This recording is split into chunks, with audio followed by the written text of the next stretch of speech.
සීල සමාහිත ආරණ්‍ය සේනාසන වාසී පූජනීය වන්දනීය බලංගොඩ රාධ ස්වාමීන් වහන්සේටයි අදතරයම් කළේ. අපේ ස්වාමීන් වහන්සේව නමස්කාර පූර්වකව පිළිගෙන අපේ ධර්මානුශාසනාව වෙතට යමු වෙනවා. අවසරයි ස්වාමීන් වහන්සේ. සාදු සාදු සාදු.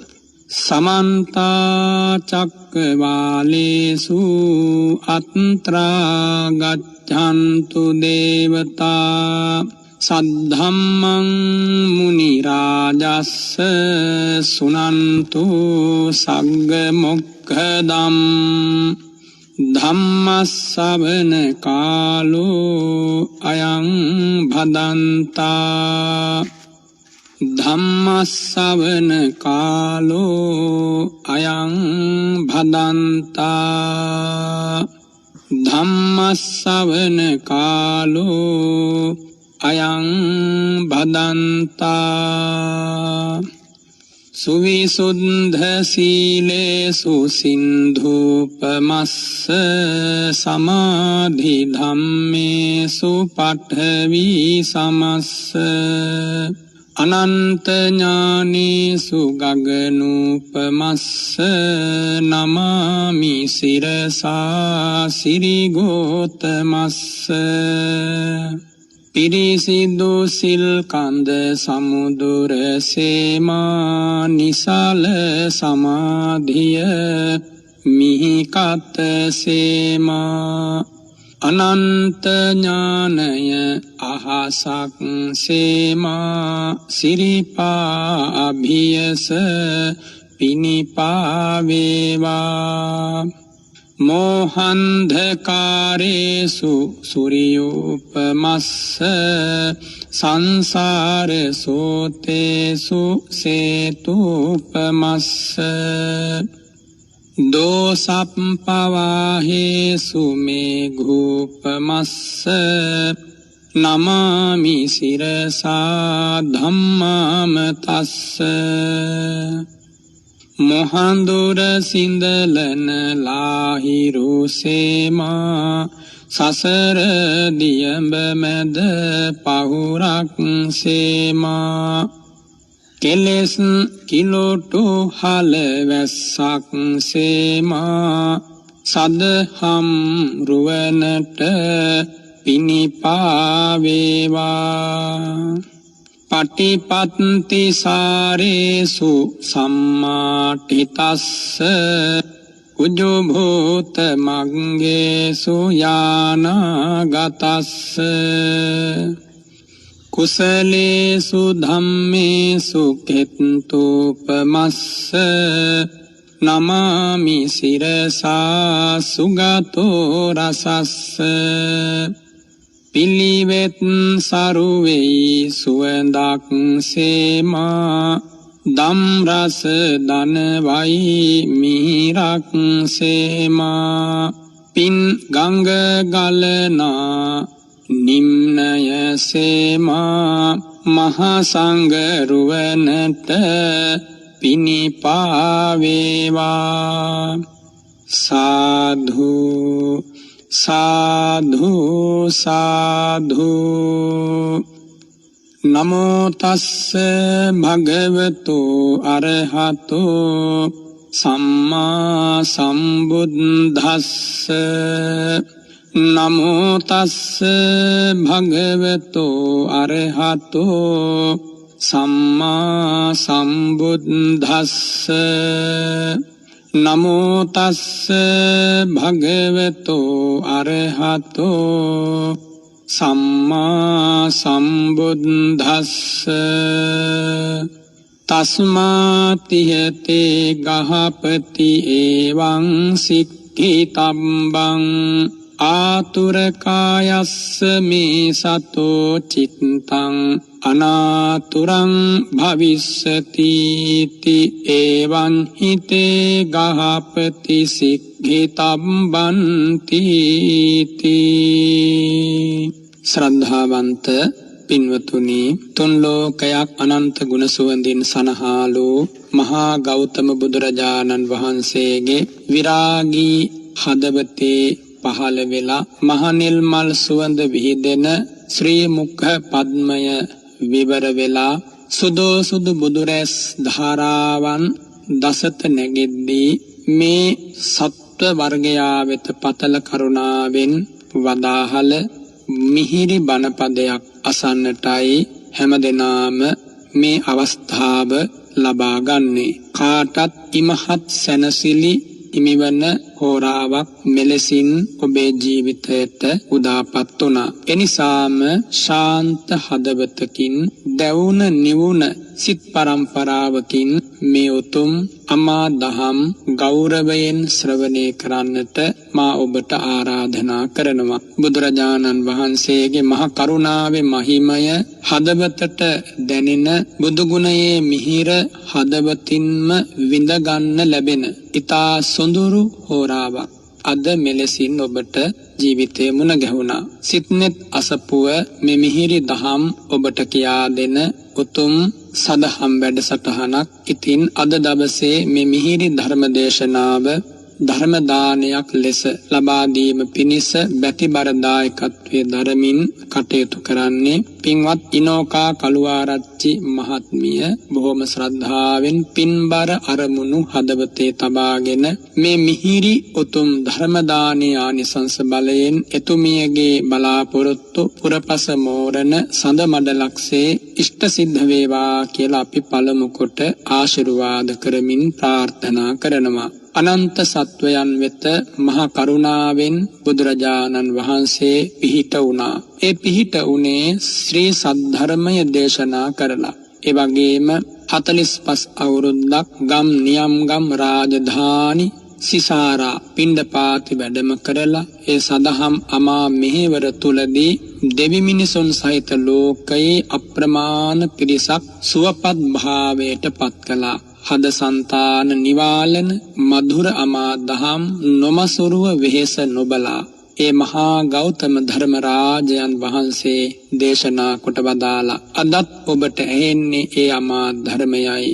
හදවතින් හදවත යුගයෙන් යුගයට සුවපත් කළ මේ අමා ධර්මය මහා ඖෂධයක් බවයි බුදුරජාණන් වහන්සේ දේශනා කළේ. රෝගී කයක් කාටත් මේ ලෝකේ ලැබිලා තියෙන මිනිසුන් ලෙස කයට අනේකාකාර රෝගයන් වැළඳෙද්දී හදවත නිරෝගීව පවත්වන ක්‍රමය ඒ භාග්‍යවතුන් වහන්සේ මේ අමා ධර්මයෙන් දේශනා කළා. ජීවිත කාලයම නිරෝගීව ගෙවපු මිනිස්සු මේ වත්මන් කාලයේ අධ්‍යතන ජන සමාජයේ මුණ ගැහුණොත් ඊටාම විරල වශයෙන් අති බහුතරයක් ජීවිතේ මුල් කාලේ හෝ මැදි වයසේ හෝ අවසන් කාලේ හෝ එහෙම නැත්නම් මුළු ජීවිත කාලය පුරාවට රෝග පීඩාවන්ට බඳුන් වෙලා මහා වෙහෙසකර ගතකින් ඒ වෙහෙස හිතටත් වෙහෙසක් වෙලා වෙහෙසකර හිතකින් රෝගී කයකින් රෝගී හිතකින් කල් ගෙවලා ලස්සන මිනිස් ජීවිතයක් අභාවයට යවා ගන්නවා. දුර්ලභව ලැබුණා කල්ප කාලාන්තරයකින් මුණ ගැසුණා. පින් පුරලා ලැබෙච්ච මිනිසත් බව එලෙසින් අඳුරු වී යන හැටි ලෝකෙ දෙස බලද්දී පෙනී යනවා. පින්වත් ඔබට මේ අමා දහමින් ආමන්ත්‍රණය කරන්නේ ගත කෙතෙක් ලෙඩ වුණත් සුවපත් සිතකින් ජීවත් වෙන්නේ කොහොමද? ඒ උදෙසා බුදුරජාණන් වහන්සේ අපට උගන්වූ ධර්මපරයාය කුමක්ද? කෙසේ සිටිය යුතුද? මෙන්න මේ කාරණා අද මේ ධර්මපරයාය ගැබ් වෙනවා. එනිසා මේ ධර්මපරයාය මේ මිනිස් වංශයේ සියලු දෙනාම අවශ්‍යයෙන්ම ඇසිය යුතුයි. මොකද අපි මේ ජීවත් වන කාලවකවානුව මිනිස් ජීවිත ආයුෂයෙන්ද වර්ණ ආදියෙන්ද පිරිහි ගිය ගිලිහි ගිය යුගයකයි ජීවත් වෙන්නේ. මිනිස් ජීවිත තමන්ට ලැබුණේ තමන්ගේ ජීවිතය තමන්ට ලැබුණේ බොහෝම දුකසේ. නමුත් තප්පර ගානකින් ඒ ජීවිතය අහිමි වෙලා යනවා. ආය කවදානම් මිනිස් ඇසකින් ලොව දෙස බලන්නද? ඉතින් ඒ නිසා මේ ලස්සන දුර්ලභ මිනිස් ජීවිතය ගත ආරක්ෂා කරගන්නට බැරි වුණත් රැකුණ සිතකින් කල් ගෙවලා මිය දෙන මොහොතේ ඒ රැකගත් සිත විසින් පිළිසරණක් ලැබෙන විදිය බුදුරජාණන් වහන්සේ මේ ධර්මපරයායේදී දේශනා කොට වදාලා. දවසක් දා ඒ භාග්‍යවත් බුදුරජාණන් වහන්සේ භග්ග කියන ජනපද ප්‍රදේශයේ සුන්සුමාර ගිර නමින් හඳුන්වන බේසකලාවන මිගදායේ වැඩ සිටියේදී තමයි මේ මధుර ධර්මපරයාය නකුල පිතාට දේශනා කළේ. නැත්තම් නකුල පිතු නම් වූ වයස්ගත උපාසකතුමාට දේශනා කොට වදාළේ. මේ ධර්මපරයාය සැබවින්ම තරුණ බාල මහලු කොයි කාටත් නැත්තම් මේ ජන සමාජයේ බහතෝරන වයසේ ඉන්න අයගේ ඉඳන් මහල්ලු දක්වාම එකසේම ප්‍රයෝජනවත් වන ජීවිතයක් ජය ගන්න, සසරක් ජය ගන්න උපකාර වන ධර්මපරයාය. අවශ්‍යයෙන්ම ගිහි පැවිදි ජන සමාජය මෙන්න මේ ධර්මපරයායට සවන් දිය යුතුයමයි. හදවත්හි බුරාණගෙන ශෝක ගිනිදැල් නිවාලන්ටත් අනන්ත සසරක් පුරා අපව දුකට හෙළූ ඒ මහා විපත්තිකර ධර්මතා ඉවත් කරන්නත් පාරිශුද්ධ හදවතකින් මරණ නිමේෂයට මුහුණ දෙන්නත් මෙලොවදී හෝ පරලොවදී හෝ ඉක්මන් භවයකදී ශාන්ත නිවන් සුව වළඳන්නත් මේ ධර්මපරයාය මහෝපකාරයි. එනිසා මේ උතුම් ධර්මපරයායට ඕහිත සෝතෝ සවන් යුග යොමු කරලා ගෞරවයෙන් ධර්මයේ ශ්‍රවණය කරන්නට ඔබට වාසනාව ලැබේවා. ඉතින් එදා බුදුරජාණන් වහන්සේ මේ බේසකලාවන මිගදායේ වැඩ සිටියේදී නකුල පිතා නම් වූ උපාසකතුමා ඒ භාග්‍යවත් බුදුරජාණන් වහන්සේ බැහැ දකින්නට පැමිණුණා. බොහොම වයස්ගත කෙනෙක් නිසා බුදුරජාණන් වහන්සේ වෙත පැමිණුණේ සැර යටියක ආධාරය ඇතිව. කවුරුත් හිතන්ට ඕන අතේ පයේ වාරු තියෙන කාලේ මට කාලයක් එනවා මේ දෑතට සැර යටියක වාරුව උවමනාවන. එනිසා එවන් කාලයක් නොබෝ කලකින් මා වෙත පැමිණෙනවා. ඒ කාලයේ එන්නට පෙර ආතුව මමත් මේ ධර්මයේ පිළිසරණක් ලබනවා. හදවත ධර්මයෙන් ශක්තිමත් කරගන්නවා. ගත කෙතෙක් වැහැරී ගියත් නොහැරුණ හිතක් ඇති කරගන්න මම බුදුරජාණන් වහන්සේගේ පිහිට ලබනවා කියලා හැමදෙනාම සිහියට ගන්න ඕන. ඒ අදිෂ්ඨානය අනුව ජීවිතය මෙහෙවා ගැනීම ඊටාම වැදගත් වෙනවා. ඉතින් මේ උපාසකතුමා භාග්‍යවත් බුදුරජාණන් වහන්සේ වෙත පැමිණිලා ඒ සිරිපා කමල් සිප ගනිමින් වන්දනා කළා. ආර්ය ශ්‍රාවකයෙක්නේ, මගපලලාභී උතුමෙක්. ඉතින් ඒ නිසා බුදුරජාණන් වහන්සේගේ සිරිපා යුග හරියට මලක් සිඹිනවා වගේ බොහෝම හිමිහිට ආදර ගෞරවයෙන් සිප ගනිමින් සම්බාහනය කරමින් වන්දනා කළා. වන්දනා කරලා එකත් පසෙක වාඩි වෙලා ප්‍රකාශ කරනවා, අහමස්මින් භන්තේ ජින්නෝ බුද්ධෝ මහල්ලකෝ අද්ධගතෝ වයෝ අනුප්පත්තෝ ආතුරකායෝ අභික්ඛනාතංකෝ කියලා. ස්වාමීනි මම බොහෝම වයසයි. ජින්නෝ දැන් ජරා ජින්නෝ ජරාවෙන් ජීර්ණයට පත් වෙලා තියෙන. බුද්ධෝ වයෝ බුද්ධෝ නැත්තම් වයෝ බුද්ධ භාවයට මම පත් වෙලා. මහල්ලකෝ ජාති මහල්ලකෝ ඒ කියන්නේ උපතින් දැන් මම සෑහෙන කලක් ඉක්ම ගිය පරණ කෙනෙක්. දැන් මහලු වයසට පා තබලා තියෙන්නේ. අද්ධගතෝ ඒ කියන්නේ තියද්ධගතෝ ජීවිතයේ කාල තුනක් තියෙනවනේ. මුල් කාලේ, යෞවනයත් සමග මුල් කාලය, ඊළඟට මැදි වයස සහ ජීවිතයේ අවසන් කාලය. මෙන්න මේ කාල තුනම ඉක්මවා ගින් තියෙන දැන් මේ උපාසකතුමාගේ. එහෙනම් මරණ මොහොත අත ළඟ තියාගෙනයි මේ බුදුරජාණන් වහන්සේ බෑ දකින්න එදා දවසේ ආවේ. වයෝ අනුප්පත්තෝ කියලා කියන්නේ තේසු අද්දේසු පච්චිම වයං අනුප්පත්තෝ ජීවිත අවසාන කාලයට පාවර තැබුවා කියන එකයි. ආතුරකායෝ කියන්නේ ගිලාන කායෝ, ලෙඩ වෙලා ඉන්නේ. ශරීරයක් ගිලන් වෙනවා කියන්නේ සැබවින්ම ලෙඩවීමම නෙමෙයි. ඉදංහි ශරීරං සුවන්න වන්නම්පි නිච්ච පග්ඝරණට්ඨේන ආතුරංයේව. මේ ශරීරය රන්වන් උනත් නිතරම මලමූ වැగిරෙන නිසා මේ ශරීරය ආතුරයි. බොහෝ උපද්‍රව සහිතයි. අන්නේමයි මේ ආතුර භාවයේ බුදුරජාණන් වහන්සේ අර්ථ ගන්වන්නේ, පෙන්වා වදාරන්නේ. එවැගේම ආතුර භාවයන් තුනක් තියෙනවා ජීවිතේ. මොකක්ද? ජරා ආතුරතා, ජරාවෙන් ආතුර වීම, වයස්ගත වීමෙන් ආතුර වීම.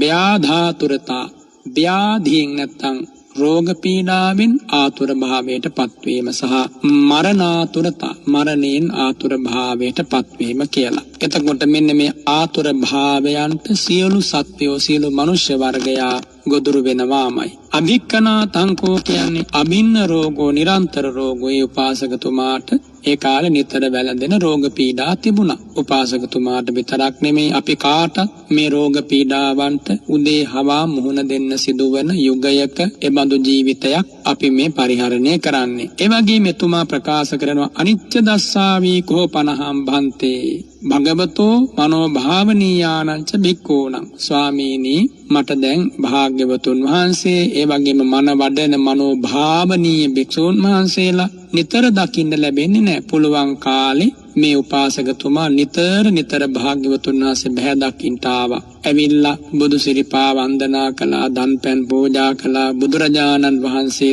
ඒ නිවසට වැඩම කළා. සම්බුදුරජාණන් වහන්සේගේ ඇසුර ලැබුණා මේ උපාසකතුමාට. ඉතින් ඒ නිසා පුළුවන් කාලේ බොහෝ පින් රැස් කරගෙන මගපලලාභීත්වය ලැබුවා. ඉතින් දැන් වයස්ගත වුණා. ඇවිද යන්න බෑ, වෙනද වගේම දුර ගමන් කරන්න බෑ. ඒ නිසා එතුමා ප්‍රකාශ කරනවා අනිත්‍ය දස්සාවි. ස්වාමීනි නිතරම දකින්නට ලැබෙන්නේ නැහැ. කදාචි දේව දට්ඨුන් ලබාමි. බොහෝම අමාරුවෙන් තමයි දකින්න ලැබෙන්නේ. ඉතින් ඒ නිසා ස්වාමීනි ඕවදතුමන් මට අවවාද කරන්න. බන්තේ භගවා භාග්‍යවතුන් වහන්සේ අනුශාසතුමන් භන්තේ භගවායන් මමස්ස දීඝ රත්තං හිතාය සුඛාය.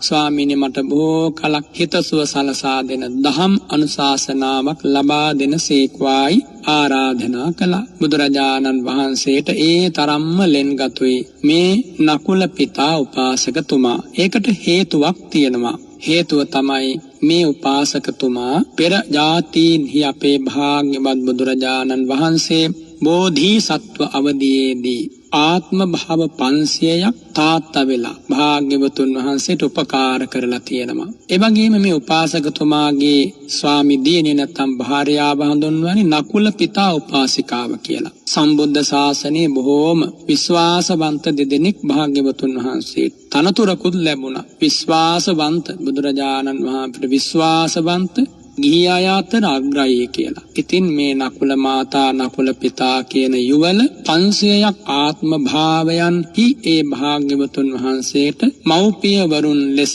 පෝෂණය කළ උස්මහත් කරලා දයාබර සෙනෙහසපා මහා බෝසත් ගමනට උපකාර කරලා තියෙනවා. තවත් ආත්ම භාව 500ක් ලොකු අම්මා වෙලා සහ ලොකු තාත්තා වෙලා. තවත් ආත්ම භාව 500ක් පුංචි අම්මා සහ බාප්පා වෙලා. මෙන්න බලන්න සංසාර ගමනේ මුණ ගැහිලා තියෙන හැටි. ඉතින් ආත්ම භාව 1500ක් සමීපයෙන් අසුරු කරා. තවත් බොහෝ ආත්ම භාවයන්හි ඒ භාග්‍යවත් බුදුරජාණන් වහන්සේට සංසාර ගමනේදී සමීපව කල් ගෙව්වා. ඉතින් අන්නේ හිතයිශී භාවයේ මේ ජීවිතේ එලෙසින්ම පිහිටියා. දුටුවනින්ම බුදුරජාණන් වහන්සේ කෙරේ සිත පැහැදුනා. මෞපිය සෙනෙහස භාග්‍යවතුන් වහන්සේට ඒ දෙදෙනාගෙන් ලැබුණා. ඒ නකුල මාතා නකුල පිතා. ඒ වගේම අර සාකේත වාසී බ්‍රාහ්මණතුමාත් බැමිණියත් ওই විදිහටම ආත්ම භාව දහස් ගාණක් මෞපිය වරුන් ලෙස උපස්ථාන කළා තිනවා. තම කී දෙනෙක් නම් මෙහෙම පිහිට වෙන්න ඇතිද? ඉතින් ඒ වගේ අය පුම්බේව සන්නිවාසේන පෙර එකට හිටියා.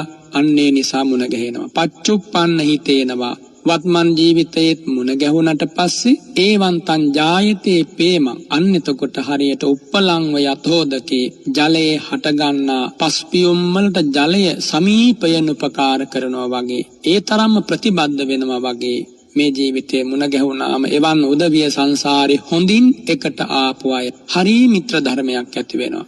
ගැඹුරු සෙනෙහසක් ඇති වෙනවා. ඇතැම් විට පූජනීය විරාගී ආදරයක් ඇති වෙනවා. ඉතින් මේ ඇති වෙලා තියෙන ඒ බඳු පූජනීය විරාගී ආදරයක් ප්‍රේමයක්. ඒන් අදහස් කරන්නේ භාග්‍යවතුන් වහන්සේ පිළිබඳව අප්‍රමාණ මෛත්‍රියක් ඒ උදවියගේ හදවතේ තිබුණා. ඉතින් ඒ සෙනෙහසත් හදවතේ දරාගෙනයි මේ නකුල පිතා වෙවුල නමුදු බුදුරජාණන් වහන්සේ වෙත පැමිණුණේ. පැමිණිලා එලෙසින් තමන්ගේ දුක් ගැනවිල්ල බුදු සිරිපා බියස වැඳ වැටිලා ප්‍රකාශ කළේ ආර්ය ශ්‍රාවකයෙක් ලෙස.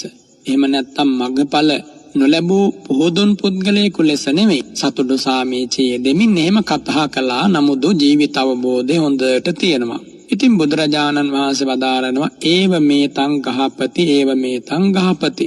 ගෘහපතිතුමනි එසේමයි. ආතුරෝ හායං ගහපති කායෝ. උපාසකතුමනි මේ කය බොහෝම ආතුරයි. අන්ධ භූතෝ පරියෝනද්ධෝ.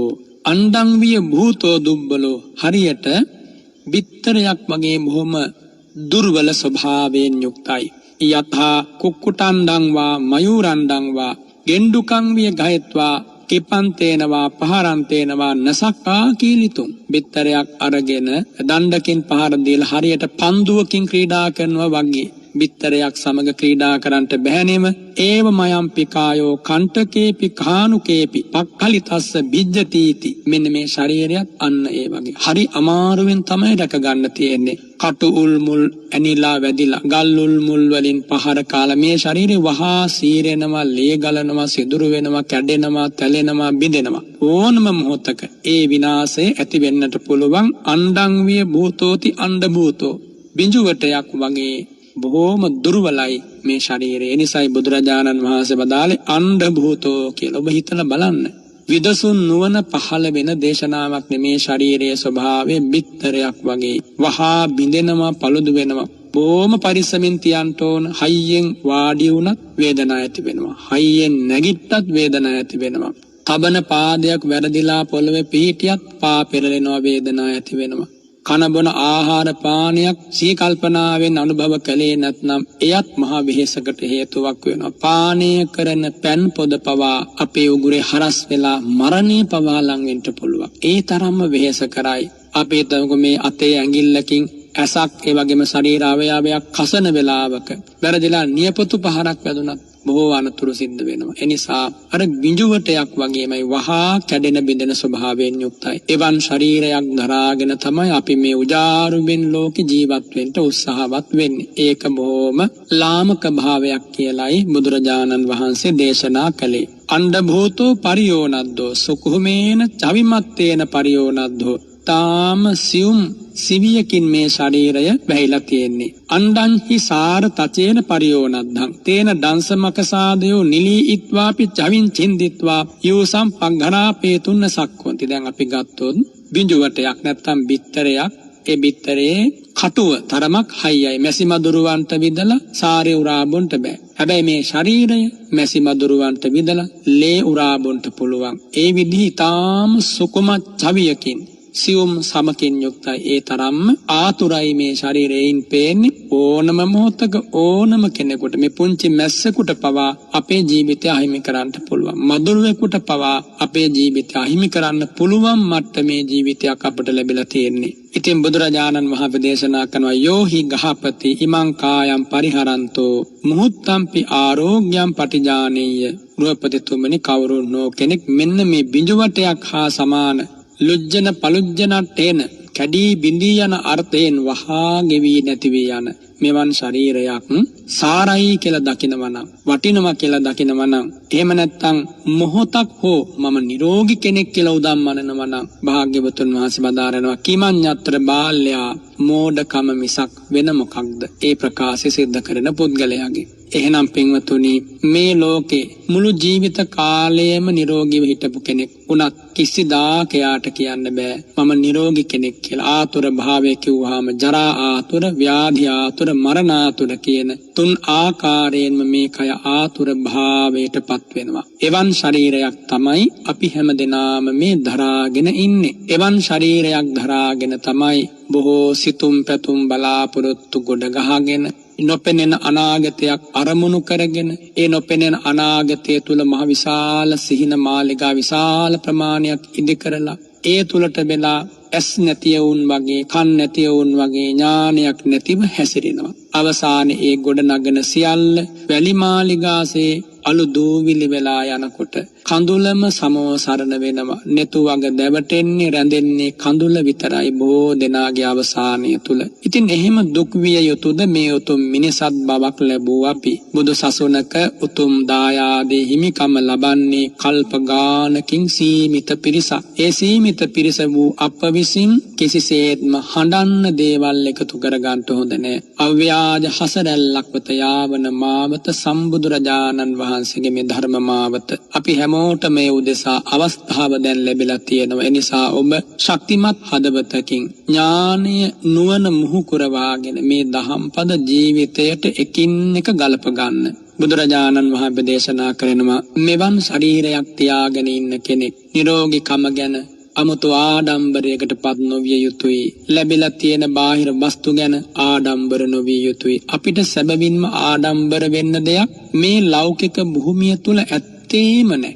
රජකමක් ලැබුණා, චක්‍රවර්ති රජ පදවිය ලැබුණත් ඒ තුල ආඩම්බර වෙන්න බෑ. මොකද తాවකාලිකයි.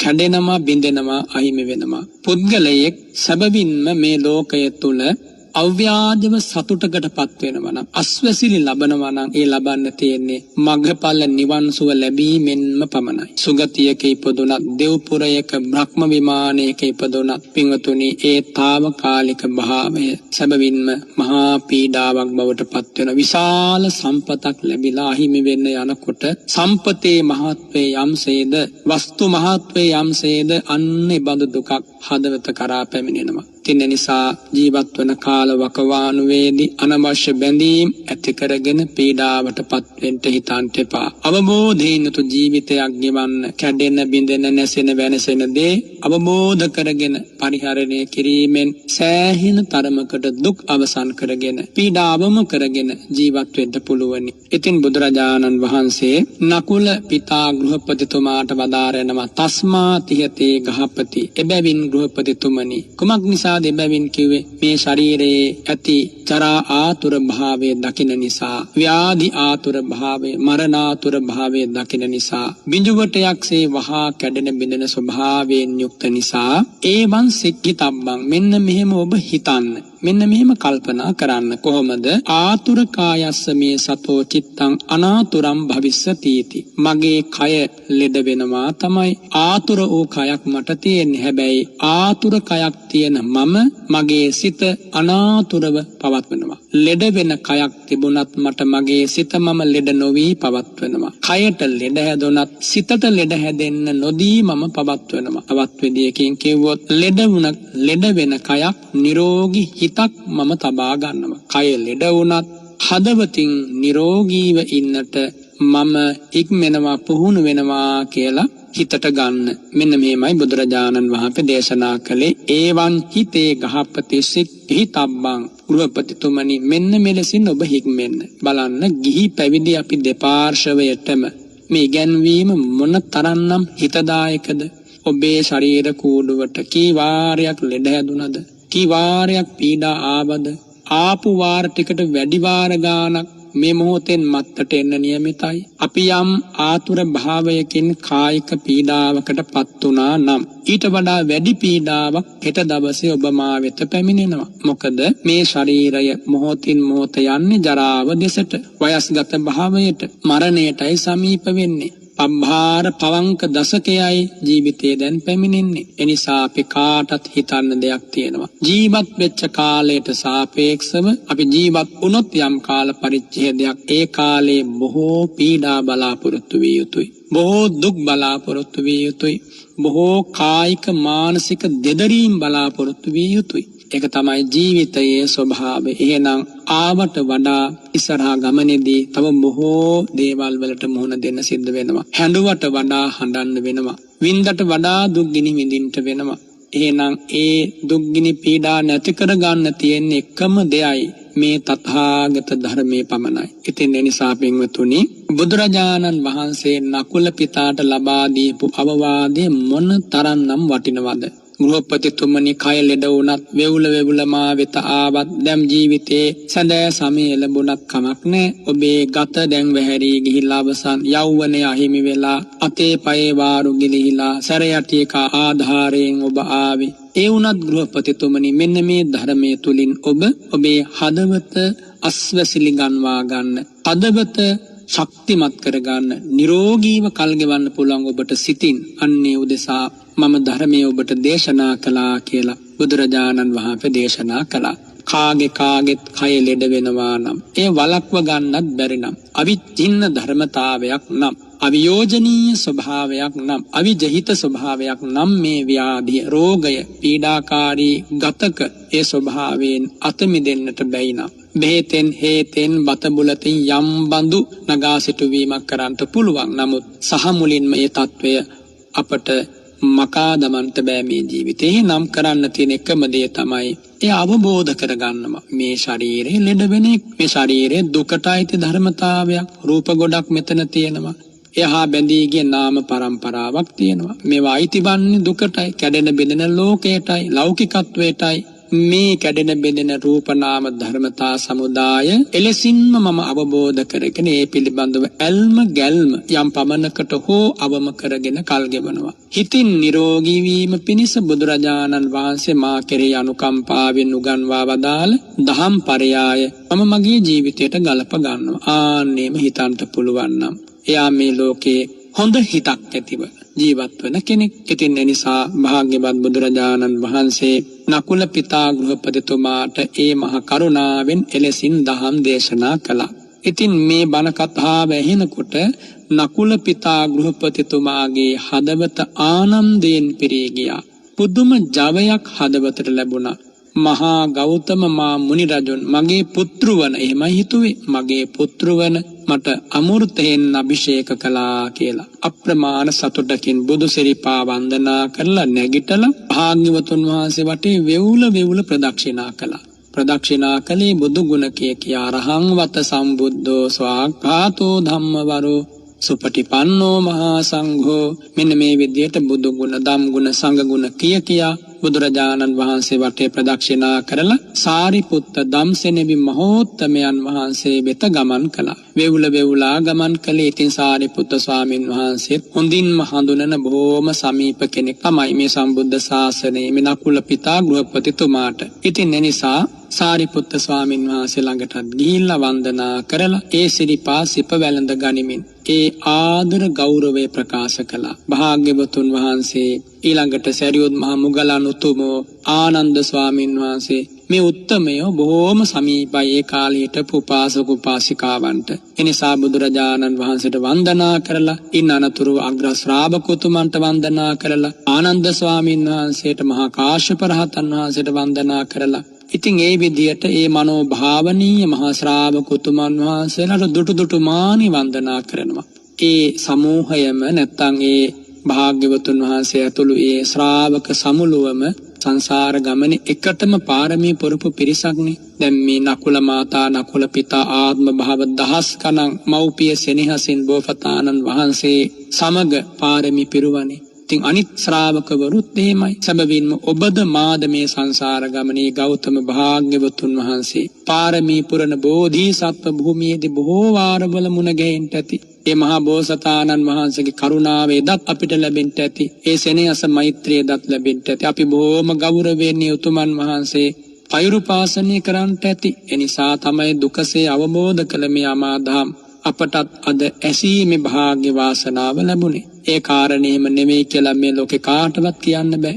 එනිසා බුදුරජාණන් වහන්සේ එලෙසින් එදා සංසාර ගමනෙත් අපට පිහිට වුණා. අදත් පිහිට වෙනවා. මතු මත්තටත් පිහිට වෙනවා. ඒ පිහිට ලබන්නට ඔබ ඔබේ හදවතින් සූදානම් ඇති කර ගන්න ඕනි. අන්න ඒකයි වැදගත්ම කාරණේ. සම්බුදු කරුණා දහර හදවතින් හදවතට යුගයෙන් යුගයට අමා දහරක්ෂී ගලා බසින හැටි දැක ගන්නට ලැබෙනවා. මහා ආනන්ද ස්වාමින් වහන්සේ එහෙම ප්‍රාර්ථනා කළා. දස බල සේලප්පබවා නිබ්බාන මහා සමුද්ද පරියන්තා අට්ඨංග මග්ග සලිලා ජිනවචන නදී චිරං වහතු. තථාගත සම්මා සම්බුදුරජාණන් වහන්සේ නමැති ශෛලමය පර්වතයෙන් පැන නගින ශ්‍රී සද්ධර්මයේ නැමැති ධාරාව, සලිල ධාරාව, ආර්ය අෂ්ටාංගික මාර්ගයේ නැමැති සිහිල් මිහිලි රළපතරින් සෝභමානම නිර්වාණය නැමැති අමසාගරය බලා බොහෝකල් නොසින්දී ගලා බසිත්වා. එහෙම හිතුවා ධම්ම භණ්ඩාගාරික ආනන්ද මුනිවරයන්. ඉතින් පින්වතුනි, අපේ පැතුමත් එයම විය යුතුයි. හැබැයි අපි මේ ජීවිතයේ ඒ තථාගත ධර්මයේ දායාදය ලබන්න ඕන. ඒ වෙනුවෙන් තමයි මේ මිහිරි බණ අසන්නේ, ධර්ම දානයන් ලබා දෙන්නේ, ධර්ම සාකච්ඡාවන් වෙත සවන් යුග යොමු කරන්නේ. ඕනම දුකක් මේ ධර්මයෙන් නැති වෙනවනේ. ඒක හරි ආශ්චර්යමත්. කොච්චර දුක්ඛිත පීඩිත හදවතක් වුණත් වාසනාව පාදගෙන මේ බුදුබණට සවන් දුන්නොත් මැකි යනවා ඒ දුක්ගිනි විපත් පීඩා කරතර නරක නපුරු වියරු අරමුණු. ඒ වෙනුවෙන් මිහිරි ශාන්ත හැඟීම් හිතට ඇති වෙලා වැරද්දක් වුණොත් ඒක ඒ වැරද්ද අවබෝධ වෙලා ඒන් අත මිදලා මහා ලොකු හයියක් හදවතට ලැබෙනවා. ලොකු ශක්තියක් ජව සම්පන්න භාවයක් මේ හදවතට ලැබෙනවා. ගතින් කෙතෙක් ශක්තිමත් උනත් වැඩක් නැහැ. හදවතින් දුර්වලයෙක් නම් සිතින් දුර්වලයෙක් නම් ගත කොච්චර දුර්වල වුණත් කමක් නැහැ. හදවතින් සිතින් ශක්තිමත් කෙනෙක් නම් එනිසා වැදගත් වෙන්නේ ගතක නිරෝගී භාවයට වඩා සිතක නිරෝගී භාවයයි. ඒ ගතක නිරෝගී භාවයේ වෙනුවෙන් උදම් අනන ගතක නිරෝගී භාවයේම ගවේෂණය කරන ලෝකයට අමතක වෙලා සිතේ නිරෝගී භාවය. එනිසා සිතේ නිරෝගී භාවය අමතක වෙලා සිතේ නිරෝගී භාවය නොතකා ගතේ නිරෝගී භාවය පමණක් පතන ලෝකයට මහ විශාල අනතුරක් තියෙනවා. ඒ අනතුර තමයි ජරා ආතුර වෙද්දී මේ කය ජරා ආතුර වෙද්දී ජරා පීඩිත වෙද්දී මේ රූපකය සිතත් බොහෝ පශ්චාත්තාපයෙන් පිරී ගිහිල්ලා අස්වැසිලි රහිත භාවයට පත් වෙනවා. එනිසා අස්වැසිලි රහිත හිතක් ලැබුණොත් අස්වැසිලි රහිත හිතක් හැදුනොත් ඒක නම් මහා අනතුරක්. එනිසා බුදුරජාණන් වහන්සේ මේ දේශනා කරන්නේ අස්වැසිලි ලබා ගන්න හදවතින් තෘප්තිමත් වෙන්න හදවතින් මොනම අහිමි වුණා. ඉතින් එදා ඒ නකුල පිතා ගෘහපතිතුමා සාරිපුත්ත ස්වාමින් වහන්සේ වෙතත් ගමන් කරලා සිරිපා වන්දනා කළාට පස්සේ සාරිපුත්ත ස්වාමින් වහන්සේ වදාරනවා විප්පසන්නානි කෝතේ ගහපති ඉන්ද්‍රියානි පරිසුද්ධෝ මුඛවන්නෝ පරියෝදාතෝ. ගෘහපතිතුමනි ඔබේ ඉඳුරන් බොහෝම ප්‍රසන්නයි. දැසේ වර්ණයේ බබලනම පරිසුද්ධෝ මුඛවන්නෝ මුහුණේ වර්ණයත් බොහොම ප්‍රසාද ජනකයි. පරියෝදාතෝ හරි පිරිසිදුයි. අලද්ධනෝ අජ්ජ භගවතෝ සම්මුඛා ධම්මින් කතං සවනාය. ගෘහපතිතුමනි ඔබට අද ලැබුණද ඒ භාග්‍යවතුන් වහන්සේ ඉදිරියේ මිහිරි දහම් කතාවක් අසන්නට. දැන් සාරිපුත්ත ස්වාමීන් වහන්සේ දැනගත්තා අද මේ ගෘහපතිතුමාගේ මුහුණේ වර්ණය බොහොම ප්‍රසාද ජනක වෙලා අමෘතයෙන් අභිෂේක ගැන්වුණා වගේ මෙච්චර සතුටකින් පිපිච්ච මුව මඩලකින් මා වෙත පැමිණෙනවා. වයස්ගත වුණත් ශ්‍රද්ධාව ඇති වෙනකොට බුද්ධ ගෞරවය ඇති වෙනකොට ඒ බව රූපයෙන් පවා ප්‍රකට වෙනවා. කොච්චර වයස්ගත වුණත් ප්‍රසාද ජනක රූපයක් ලැබෙනවා. දැකුම් කලු දකින්ට ආස කෙනෙක් වෙනවා. ඒ රූපයේ වයස්ගත භාවය කොච්චර වුණත් අර හදවතේ ඇති වෙන ශ්‍රද්ධා මහිමයෙන් එයා මේ ජන සමාජයට ප්‍රසාදී එළවන පුද්ගලයෙක් බවට පත් වෙනවා. ඉතින් ඒ කාරණේ මේ ධර්මපරයායෙන් මනාව ස්පුට වෙනවා. සාරිපුත්තයන් වහන්සේ ප්‍රකාශ කළා ගෘහපතිතුමනි ඔබ නම් අද ඒ බුදුරජාණන් වහන්සේගේ ළඟින් මිහිරි ධර්ම කතාවක් අහලා යන්නේ. එනිසායි මුහුණේ වර්ණය තරම්ම ප්‍රසාද ජනක. ඉතින් ගෘහපතිතුමා ප්‍රකාශ කරනවා කතංහි නෝසියා බන්තේ කුමක් හේින්ද ස්වාමීනි ඒ කාරණේසේ නොවන්නේ. ඒ කාන්තෙන් මං අද භාග්‍යවතුන් වහන්සේගේ ළඟින් අමා දහම් පරයායක් ඇහුවා. ඒ තරම්ම විශ්වාසයි මේ ගෘහපතිතුමාට භාග්‍යවතුන් වහන්සේ. අර සංසාර ගමනේ සමීප සම්බන්ධතාවය නිසා. ඉදානහම් බන්තේ භගවතා ධම්මියා කතාය අමතේන අභිසිද්ධෝ. ස්වාමීනි මට ඒ භාග්‍යවතුන් වහන්සේ දැහැමි කතාවෙන් අමෘතේන අභිෂේක කළා. එනිසයි මේ අප්‍රමාණ සතුට මා වෙත ලැබිලා තියෙන ස්වාමීනි.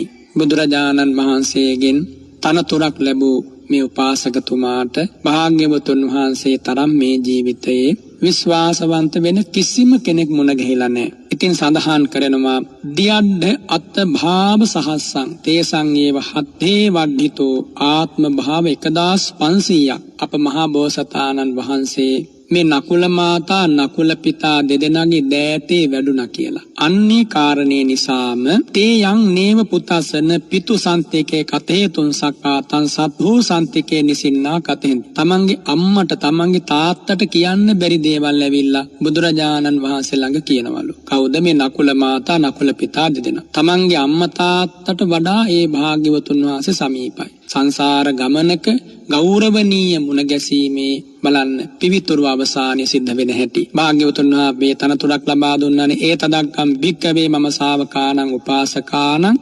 විශ්වාසිකානං යදිදන් නකුල පිතා ගාපති යදිදන් නකුල මාතා ගාපතානී කියලා. විශ්වාසවන්තම උපාසකවරුන් අතර මේ නකුල පිතා අග්‍රයි. විශ්වාසවන්තම උපාසිකාවන් අතර නකුල මාතාව අග්‍රයි. අනිත් උපාසක උපාසකවරුත් විශ්වාසයි. නමුත් ඒ වෙනුවෙන් පැතුමක්. නමුත් මේ දෙදෙනා ඒ අතර විශේෂයි. ඉතින් බුදුරජාණන් වහන්සේගෙන් අමෘතයෙන් ඔබ කොහොමද අභිෂේක ලැබුවේ කියලා සාරිපුත්ත ස්වාමින් වහන්සේ දැන් විමසනවා.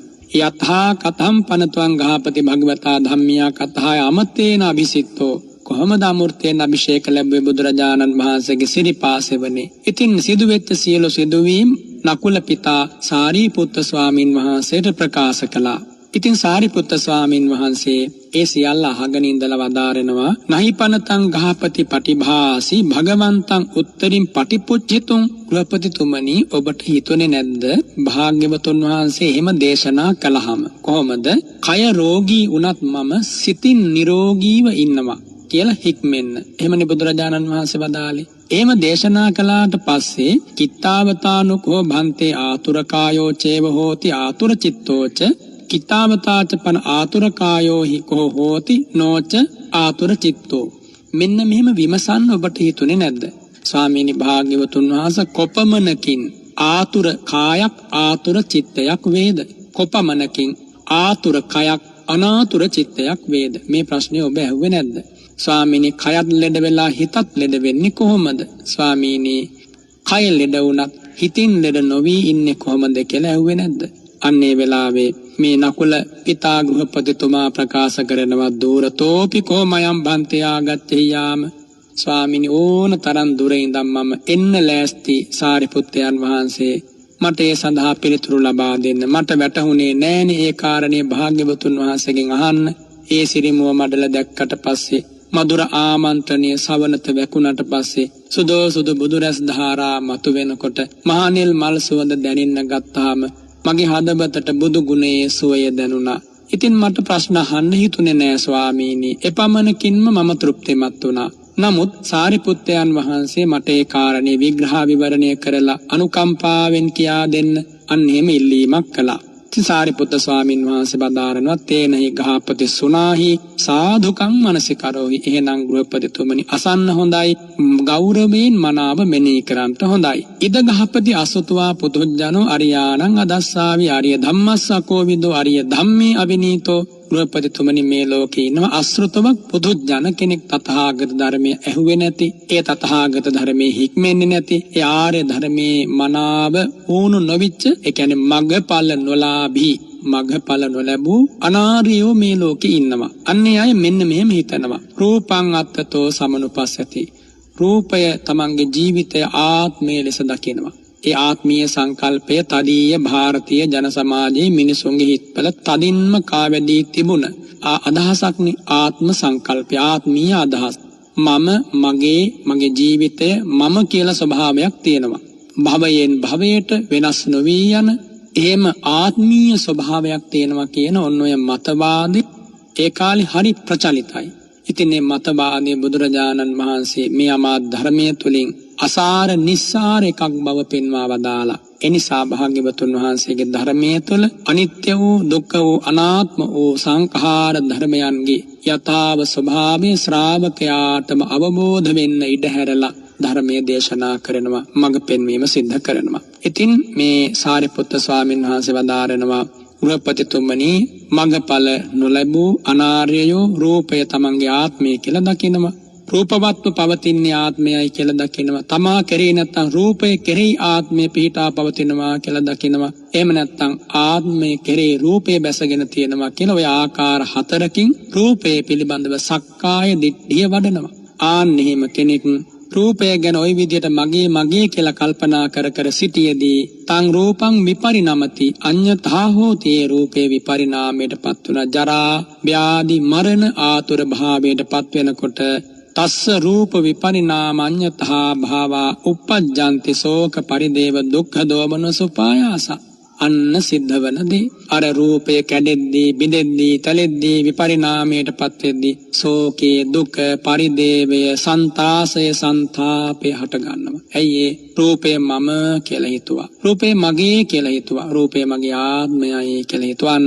එහෙම හිතුවට මොකද ඒ ආත්මීය ස්වභාවයක් රූපේ නැ. ඕන වෙලාවක කැඩී බිඳී නැසී වෙනසී යනවා. ඉතින් නිසා එවන් රූපයක් ආත්මීය හැඟීමෙන් සක්කාය දිට්ඨියෙන් ග්‍රහණය කිරීම දුකට හේතු වෙනවා කියලා වදාලා. වේදනාවත් එහෙමයි. වේදනාවත් ඔය විදිහටම අල්ලා ගැනීම. වේදනාව තමයි මගේ ආත්මය.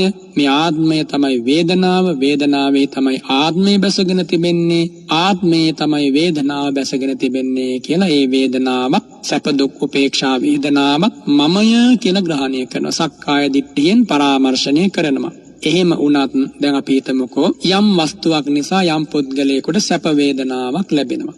ඉතින් මේ සැප වේදනාවේ සිත රමණය වෙනවා. ඒ සැප වේදනාවට පුදුම විදියට ඒ සිත බැඳී යනවා. දැන් මේ සැප වේදනාවම යාගේ සදාතනික පැතුම වෙනවා. ඒ සැප වේදනාව, ඒ මිහිරි වේදනාව, ඒ සාත වේදනාව ලබන්ට එයාගේ හිතේ ලොකු බලාපොරොත්තුවක් තියෙනවා. එයා පිළිගන්න කැමති නෑ මේ සැප වේදනාව හැමදාම මේ විදිහට ලැබෙන්නේ නෑ. මේක වෙනස් වෙනවා. බාහිර වස්තුව වෙනස් වීමෙන් වෙනස් වෙන්න පුළුවන්. ඒ වගේම බාහිර සාධක, ඒ වගේම ආධ්‍යාත්මික සාධක මෙව වෙනස් වීමෙන් වෙනස් වෙනවා. අධ්‍යාත්ම බහිද්ද සාධකයන් වෙනස් වීම තුළ සැප වේදනාව වෙනස් වෙලා යනවා. ඒක පිළිගන්න සූදානම් නැහැ. පිළිගන්න දන්නෙත් නැහැ. පිළිගන්න දහමක් ඇහිලත් නැහැ. වේදනාවේ ආස්වාදය දන්නේ නැහැ. ආදීනමය දන්නෙත් නැහැ. ඒ නිසා නිස්සරණයක් කොහොමවත් දන්නේ නැහැ. අන්න එහෙම වුණාම වේදනාව නිසා, ඒ වේදනාවේ විපරිණාම භාවය නිසා සිතූ පැතූ සැපේ වේදනාව නැති වෙනකොට අන්න දුක් ඇති වෙනවා. බොහෝ දුකට ඒ සත්වයාපත් වෙනවා. ඉතින් ඒ නිසා වේදනාව වෙනස් වීමෙන් දුක එනම හදවතට.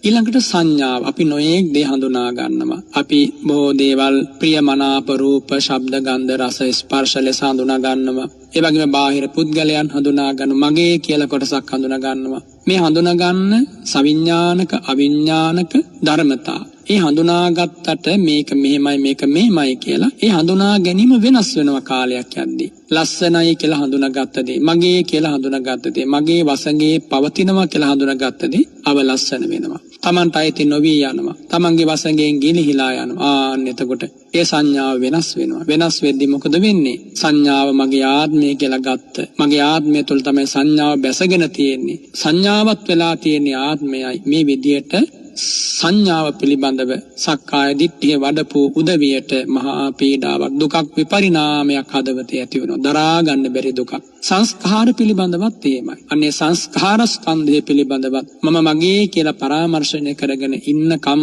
එයාට දුකක් ඇති වෙනවා. මොකද ඒ සංස්කාරයෝ ඝන පභංගුරත්වයෙන් යුක්තයි. මොහොතක් පාසා කැඩී බිඳී යන ස්වභාවයෙන් යුක්තයි. එනිසාම භාග්‍යවතුන් වහන්සේ වදාරනවා මේ රූප වේදනා සංඥා සංඛාර ධර්මතා ආත්ම ස්නේහයෙන් පරාමර්ශණය කළොත් එයා ඉල්ලන්නේ දුකමයි, වැළඳගන්නේ දුකමයි, සිතන්නේ පතන්නේ දුකමයි කියලා. ඒ වගේම විඥාන ස්කන්ධයත් එහෙමයි. සාරිපුත්ත ධම්සෙනි උතුමන් වහන්සේදා නකුල පිතාට ප්‍රකාශ කරන විඥාන ස්කන්ධය පිළිබඳව මේ සමස්ත සත්වයා කල්පනා කරන්නේ මේ සිත් පරම්පරාව තමන්ගේ ආත්මයයි කියලා. විඥාන ස්කන්ධය කියනකොට පහළවන්නා වූ සිත් පරම්පරාව. මුලින්දම් මොකෙවත් රූපස්කන්ධය කියනකොට පඨවි ආපෝ තේජෝ වායෝ කියන මහා භූත රූප සහ ඒව ඇසුරු කරගෙන පවතිනා වූ උපාදා රූප සමස්තය ගත්තොත් අටවිසි රූපයක් බුදුරජාණන් වහන්සේ පෙන්වා වදාරනවා. අන්නේ අටවිසි රූපයම මම මගේ කියලා පරාමර්ශණය කිරීමේ ආදීනවේ මොකක්ද? පුද්ගලයාට දුක පැමිණෙනවා. ඊළඟට වේදනාව කියවම වේදනා චෛතසික ධර්මය. ඒ චෛතසිකේ ප්‍රභේද ගණනාවක් තියෙනවා. සුඛ වේදනා, දුක්ඛ වේදනා, ඊළඟට සෝමනස්ස වේදනා, දෝමනස්ස වේදනා, උපේක්ඛා වේදනා කියලා. කෙටියෙන් කිව්වොත් සැප දුක් වේදනා. ටිකක් විස්තර කරලා කිව්වොත් සැප දුක් උපේක්ෂා වේදනා. එහෙම නැත්නම් ආකාර පහකින් වේදනාව තථාගතයන් වහන්සේ පෙන්වා වදාරනම අර මුලින් කියපු ආකාරයෙන්. ඉතින් එතකොට මේ වේදනාවම දුකක්. මේ වේදනාව පරාමර්ශණය කරොත් මගේ කියලා ඇති වෙනවා මහ විශාල හදේ සංతాපයක් ඒ සත්වයාට. ඊළඟට සංඥාවත් එම සංඥාව චෛතසිකයක්. රූප සංඥා, සද්ද සංඥා, ගන්ධ සංඥා, රස සංඥා, පොට්ටබ්බ සංඥා, ධම්ම සංඥා. මෙහෙම මේ සංඥාවේ ප්‍රභේද තියෙනවා. කොයි විදියට පහළ වුණ සංඥාව අයිතිවන්නේ දුක්ඛ ස්කන්ධයටයි. ඊළඟට සංඛාර කිව්වහම වේදනා සංඥා කියන චෛතසික ධර්මතා හැර සසු චෛතසික ධර්මතා 50ක් පහළ වෙනවා. අන්නේ සියල්ලම සංස්කාර ස්කන්ධයයි. තවත් අර්ථ ගණනාවකින් සංස්කාර ස්කන්ධය භාග්‍යවතුන් වහන්සේ තෝරා දෙනවා. ඊළඟට විඥාන ස්කන්ධය කිව්වහම කුසල් සිත්, අකුසල් සිත්, විපාක සිත්, ක්‍රියා සිත් වශයෙන් මේ පහළ වෙන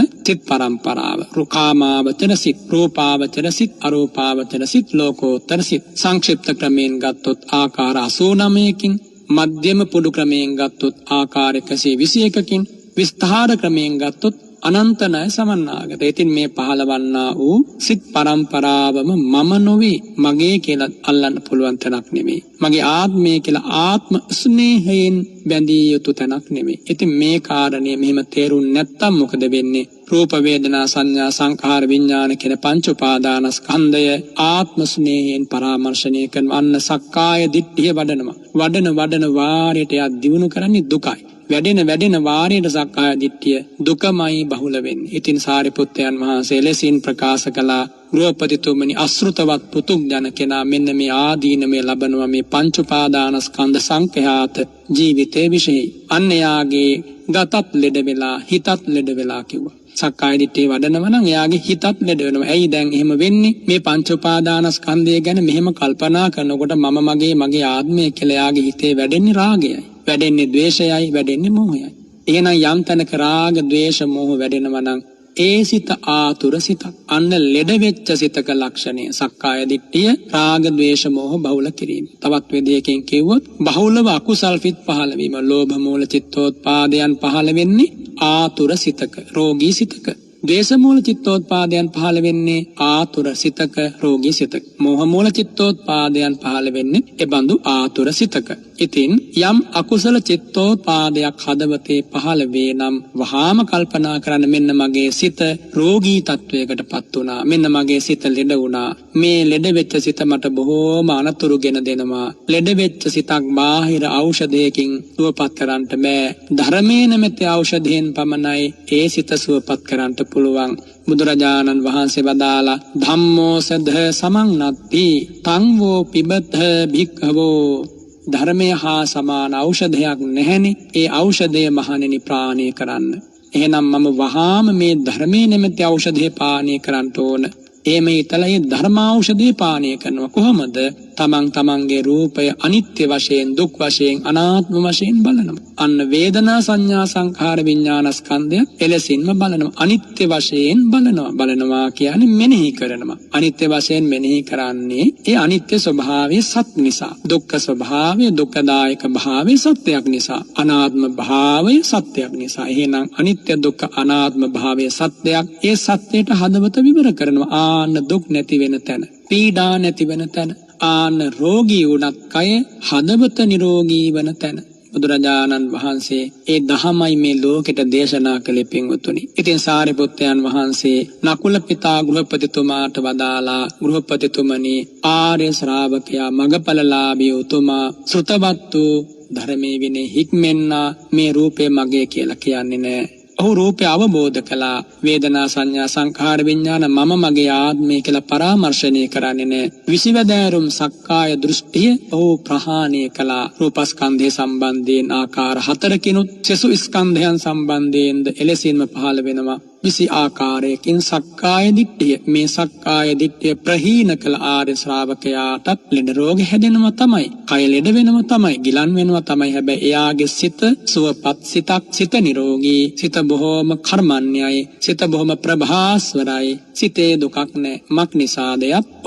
දැක්ක මේ සනාතන ලෝධාම දිරණ මැරෙන ස්වභාවය දැක්ක රූප වේදනාවන්හි නොයල්ම ඇති කරගත්තා. විරාගය ඇති කරගත්තා. අන්න විරාගී සංඥාවෙන් ලැබෙන අස්වැසිල්ල බලන්න. එයාට කොච්චර හරි රෝගී වුණත්, කැඩුනත්, බිඳුනත්, සිඳුනත්, නැසුනත් මේ රූපය නිරෝගීව ජීවත් වෙන්න පුළුවන් හදවතින්. එනිසා ඔබටත් සුවපත් වූ සිතක් තනා ගන්න මේ ධර්මපරයය මහෝපකාරයි. බුදුරජාණන් වහන්සේගේ අමා දහම අසන වාරයට සුවපත් භාවය ලැබෙනවා. ඔබ හිතා බලන්න මේ ලෝකේ වෙන කවරෙකුට නම් මෙහෙම කියලා දෙන්න පුළුවන්ද කියලා කාටවත් බෑ. රූපයට බැඳී ගිහිල්ලා ඉන්නේ දෙවියන් සහිත ලෝකය. මිනිස්සු විතරක් නෙමෙයි, සදේවක ලෝකයම මේ රූපය මගේ කියලා හිතන්නේ. රූපය මගේ ආත්මය කියලා හිතන්නේ. රූපය මගේ ආත්මෙහි බැසගෙන තියෙනවා කියලා හිතන්නේ. ආත්මෙහි රූපය බැසගෙන තියෙනවා කියලා හිතන්නේ. මේ රූපය පිළිබඳව සක්කාය දිට්ඨිය, රූපය පිළිබඳව මේ විපරීත දෘෂ්ටිය අනාදිමත් සංසාරේ කොතනකදී ඇති වුණාද කියන්න බැරි ඈත. අපි මේ සක්කාය දිට්ඨිය නිසා